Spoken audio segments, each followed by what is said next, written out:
ዛሬ ቤተ ክርስቲያን በሐሰተኞች ነቢያት እየተፈተነች ነው። ከመስመር የወጣ ነገር፣ ከቃሉ የወጣ ነገር፣ ሰምተን ማናቀው ነገር ከቀን ወደ ቀን እየተጨመረልን ነው። ነብይ ነኝ የምትለዋል። እኔ ጀነራል አሰምብሊ ጠራው። ሐዋርያ የሚለውን ስም አንሱልኝ ስለ ጌታ ብላችሁ። አልፈልገው። ከእንግዲህ ወዲህ ፓስተር ብላችሁ መጣት ትችላላችሁ። መለስ ሲል ጋሽ ዳንኤል ማለት ትችላላችሁ። ከዛ ያለፈ ነገር የለኝም፣ አንሱልኝ አልኩ።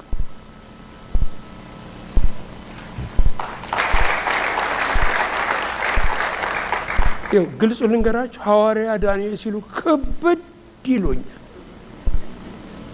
ክብድ ምን ቀን ነው እዚህ ውስጥ የገባሁት? ምን ቀን ነው? ያለታ ከብዶት ያየው ሰው ዶክተር ቤተ ነው። ፊቱ ላይ በደንብ አየሁበት። ያለታ ምን ነው ቀደም ብዬ ባማከርኩት ነበር። አልፈልገውም። ምክንያቱም ሐዋርያት ሳይሆኑ ሐዋርያት ነን የሚሉትን መርምረህ ሐሰተኞች ሆነው አግኝተሃቸዋል። ይህን ወድልሃለሁ። ከእንግዲህ ወዲህ ሐዋርያት ቢነሱ በጌታ የተቀቡ ክብሩን የለበሱ ሕይወታቸው የሚመሰክር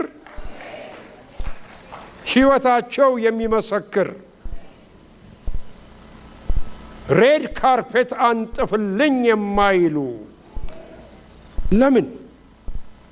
በጣም ጥሩ ጊዜ ላይ አይደለም ያለ ነው። አልፈን ሄደናል፣ ስተናል። እዚህ ለእናንተ ቀላል ነው። ኢትዮጵያ ውስጥ ያለው ቻሌንጅ በሌላ ቤተ እምነቶች መሳቂያ ሆነናል፣ ለውርደት ሆነናል። አትክደው ነገር ቪዲዮውን ያሳይሃል። ይሄው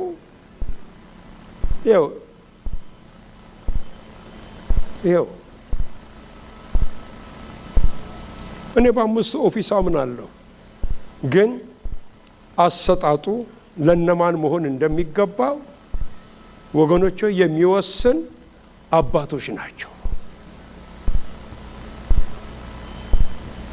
ባይሰጥም ባይባልም ደግሞ ስራው ይመሰክራል፣ ስራው ይናገራል። እግዚአብሔር የተመሰገነ ይሁን።